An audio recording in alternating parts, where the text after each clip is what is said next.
ṣẹ́rí tí ẹ̀mí kan bá ń bá ọ sọ̀rọ̀ tàbí ẹ̀mí kan ti bá wọn kan sọ̀rọ̀ kẹ́yìn ò tó dáyé tí wọ́n wá kọ àwọn ìwé tí wọ́n kọ nínú ìran wọn tó wá jẹ́ pé yẹn ló wá dì mú tọrọ Jésù táwa ń bá ọ sọ yìí ó wá ń dàrú lọ́kàn rẹ tó ń ṣe ọ bí kó rí bọn kó yìn mí ó ti jẹ́wọ́.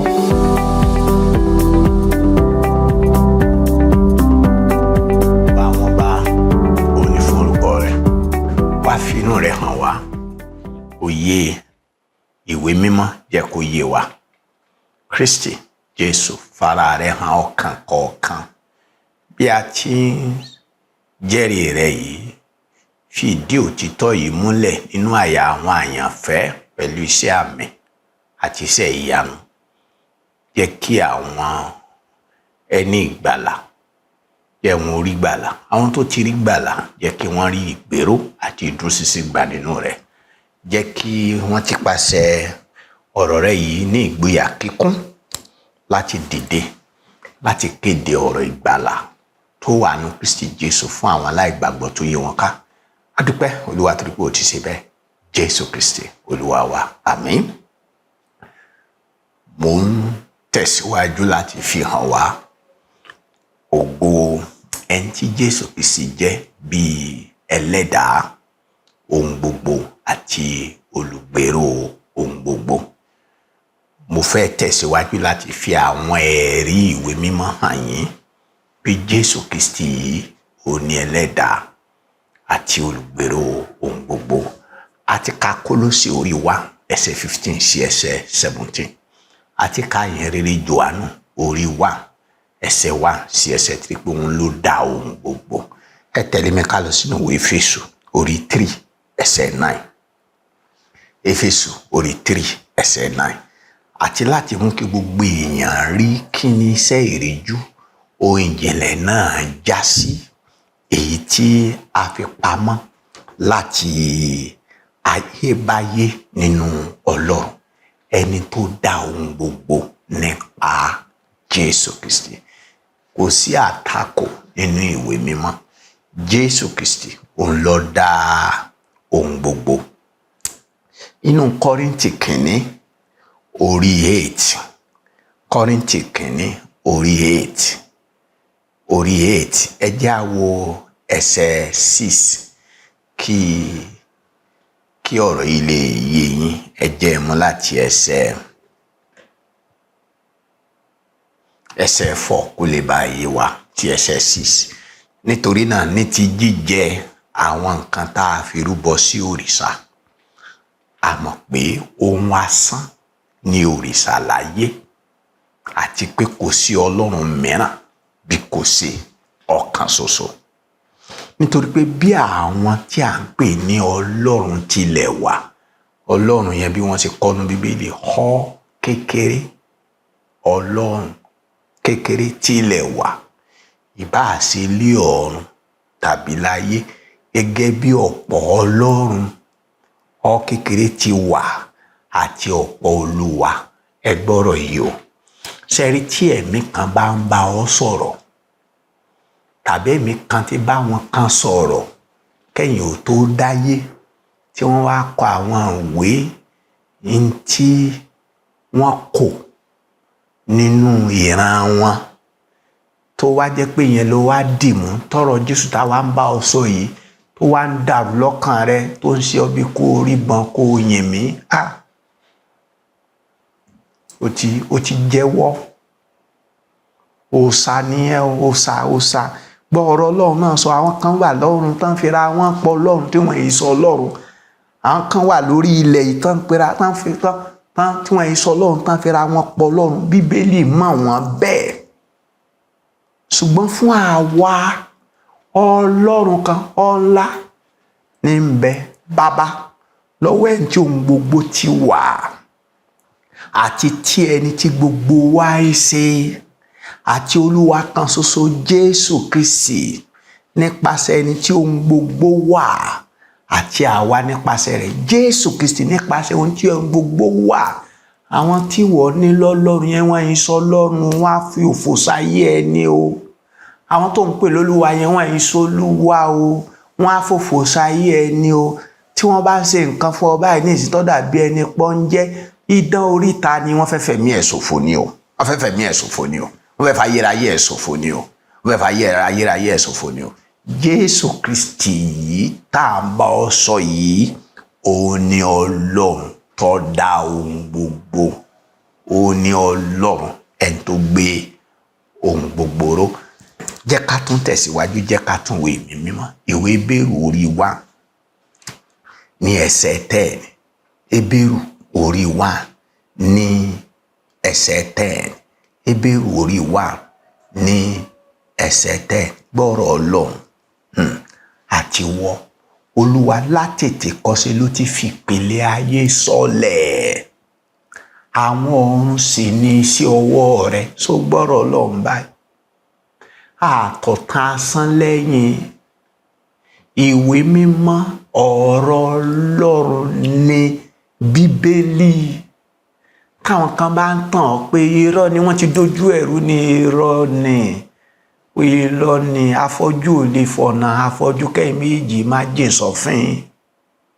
Bẹ́ẹ̀ ni ẹni tí ò ní Kristi kò lè mọ̀wé mímọ́, ẹni tí ò ní Kristi ò lè lẹ́mìí mímọ́, ẹni tí ò lẹ́mìí mímọ́ kò lè mọ̀wé mímọ́, nítorí pé ẹ̀mí mímọ́ ni ó ní Bíbélì, ó ní olùkọ́ Bíbélì, ẹ̀mí mímọ́ ló kọ Bíbélì. Àwọn tó lò bí ènìyàn bí tiwa tó lò, òun ló dáwọ́lé wọn tí wọ́n fi kọ àwọn ọ̀rọ̀ yìí sílẹ̀ tó sì jẹ́ òtítọ́ pọ́nbélé, kó sátakò ń bẹ. Táwọn kan bá ń fira wọn pè tán láwọn nímọ̀, táwọn wá fẹ́ tú Bíbélì lódìlódì fún ẹ, tán béèrè lọ́wọ́ rẹ̀, àwọn alákatakítí ẹ̀sìn tíye wọn ra bọ́ bá gbọ́ tí wọ́n má forí burúkú síra rẹ̀ o. Ní tí mò ń fi yé ọ ni pé ẹ̀rí ìwé mímọ́ pé Jésù Kristi òun ni ẹlẹ́dàá ohun gbogbo, òun sì ni ó gbé ohun gbogbo ró. Jẹ́ á wo ìwé Ìfihàn orí 3 ní ẹsẹ̀ 14. Àti sí áńgẹ́lì ìjọ ní Laodikia kọ̀wé, nǹkan wọ̀nyí rẹ̀ tí ń ṣe àmì wí, ẹlẹ́rìí olódodo àtolóòótọ́, olùpilẹ̀ṣẹ̀ ẹ̀dá Ọlọ́run. Wọ́n bá ní olùpilẹ̀ṣẹ̀ pé òun ló dá ohun gbogbo nǹkan Ọlọ́run òun ló dá. Ìwé Ìfihàn yẹn náà jẹ́ á wo orí 14 rẹ̀, orí 14. Tá a bá dórí 14 já wá ka ẹsẹ̀ 1 àti ẹsẹ̀ 7 kó gbọ́rọ̀ Ọlọ́run. Ìwé Ìfihàn orí 14 ẹsẹ̀ 1 àti ẹsẹ̀ 7. Mo sì wò sí kíyèsí, ọ̀dọ́ àgùntàn náà dúró lórí òkè Síónì àti pẹ̀lú rẹ̀ 1,450 ènìyàn. Wọ́n ní orúkọ rẹ̀ àti orúkọ bàbá rẹ̀ tí a kọ sí iwájú wọn. Wọ́n gbàgbé Jésù Kristi lọ̀dọ́ àgùntàn náà tó dúró lórí òkè Síónì. Wá gbọ́ ẹsẹ̀ 7. Ó ní ó ń wí lé òun rá pé ẹ bẹ̀rù Ọlọ́run, kẹ́ẹ̀sì fi ògo fún. Áńgẹ́lì kan ló sọ̀rọ̀ bí, Jésù kan ló sọ̀rọ̀ bí, nítorí wákàtí ìdájọ́ rẹ̀ dé. Ó ń sọ pé Jésù ń bọ̀ pẹ̀lú ìdájọ́. Ó ní ẹ sì forí balẹ̀ fún ẹni tó dá ọ̀run. Jésù ló dá ọ̀run, òun ayé àtòkun àtàwọn orísun omi. Jésù ló dá ọ̀run, òun ló dá ohun gbogbo. Òye tó wá gbọ́dọ̀ yé wa rèé, ẹ̀kọ́ tá a gbọ́dọ̀ kọ́ rèé, ẹ̀yin àyànfẹ́, ká tó fẹ́nu ọ̀rọ̀ jóná nípa ògo Kristi bí ẹlẹ́dàá ohun gbogbo àti olùgbèrò ohun gbogbo. Ṣẹ́ẹ̀rí tí ẹ bá wo ọlá ńlá àti títóbi ìṣẹ̀dá, ẹ̀yin náà wo àwọn ọ̀run, àwọn ìràwọ̀, àwọn ohun mèremère tó ń bẹ lọ́run. Àwọn tá a lè fojú rí nìyẹn. Àwọn tá a sì lè fojú rí ó wá pọ̀ ju tá a lè fojú rí lọ. Ẹ tún wo orí ilẹ̀, ẹ wo ayé, ẹ wọnú ayé, ẹ wo bí àwọn ẹ̀dá tó ń rákòrò, àwọn ẹ̀dá tó ń rìn lórí ilẹ̀ àti àwọn ẹ̀dá inú ibú. Ó so ohun gbogbo tó rẹwà, ó so ohun gbogbo tó dára. Tá a bá sì ń sọ pé Ọlọ́run dára ó sì rẹwà, ìtumọ̀ ni wípé Ọlọ́run yìí mímọ́ ni.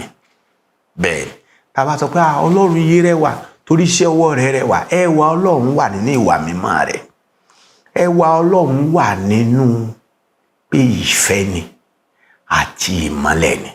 Ìwé mímọ́ jẹ́ kó yé wa wípé ìmọ́lẹ̀ ni Ọlọ́run. Epistẹ́lì kìíní Jòhánù orí 1 ẹsẹ̀ 5 ó ní ìmọ́lẹ̀ ní Ọlọ́run, ó ní kò sí òkùnkùn kankan nínú ẹ̀ rárá. Ìyẹn nìkan kọ́, ó ní ìfẹ́ ní Ọlọ́run. Epistẹ́lì kìíní Jòhánù orí 4 ẹsẹ̀ 16 pé ìfẹ́ ní Ọlọ́run, kì í ṣe pé Ọlọ́run nífẹ̀ẹ́, òun gangan nífẹ̀ẹ́.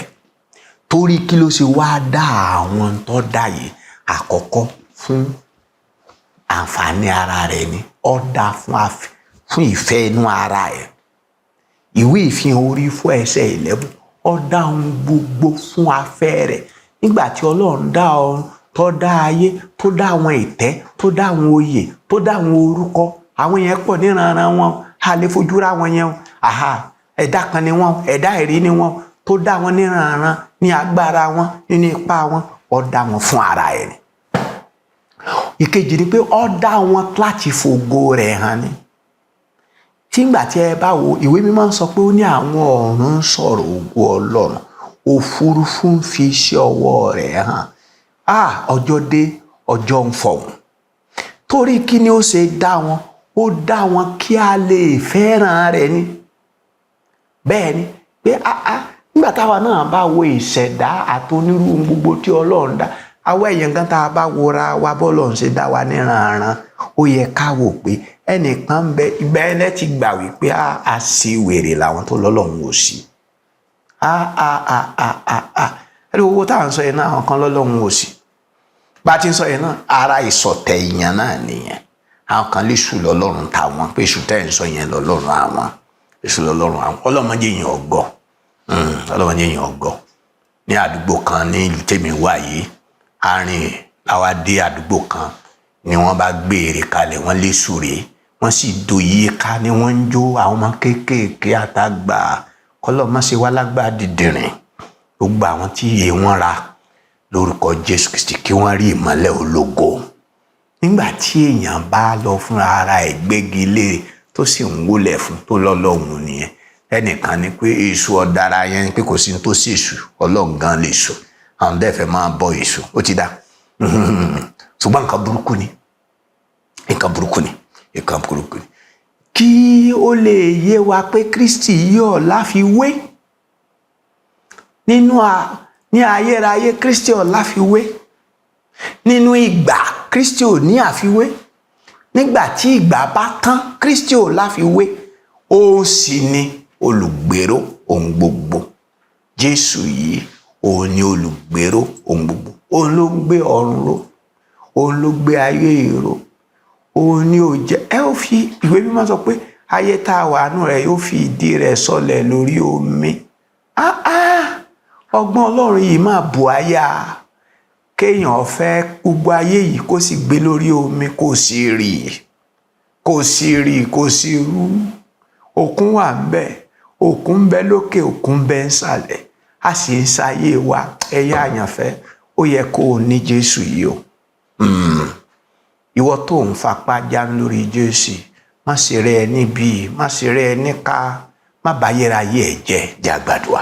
Ọba àwọn ọba, ògo ni forúkọ rẹ̀. Ọba aláàánú olórí ọ̀fẹ́. Ó máa pọ̀ lẹ́wà, ó máa pọ̀ ní ìfẹ́. Fi agbára ìfẹ́ rẹ fa àwọn èèyàn wọ̀nyí wá o. Àwọn kan tó ń rọ̀ yìí jẹ́ wọ́n sánpásánṣẹ́ fún ọ. Orí ọ̀fẹ́ kún wọn láti gbàgbọ́. Jẹ́ kí àwa àtàwọn káyé ọyẹ wá. Ayérayé káyérayé ọyẹ wá.